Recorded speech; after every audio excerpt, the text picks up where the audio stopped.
veľmi nemali piť. Povlažiť pery. Trošku snehu, povlažte pery.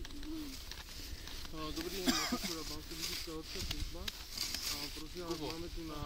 Ideme to pozrieť teraz? Triesku šastičky a úraz. Pravdepodobne sa jedná o zlomeninu predkovania alebo píšťaly. A vtedy budem poprosiť, ak by ste vedeli nám vek po hlave. My akurát dávame ruku do... Nohu. Pozeráme akurát zatiaľ nie, dávame vlákovú dlahu a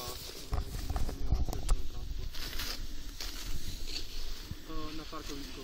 Tam, kde predávajú normálne lístky a my tam slečnú donesieme. 18-20 rokov.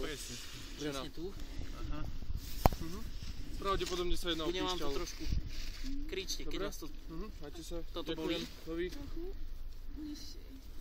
Tuto to bolí?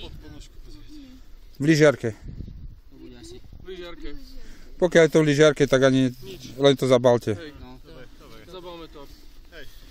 To je zároveň aj fixuje. No. Dobre, nejako si musím s týmto pohradiť. Kubo, si máš dlhšie ruky, mohol by si obidve ruky a takto to nadvihnúť, ja tam podsuniem dlah.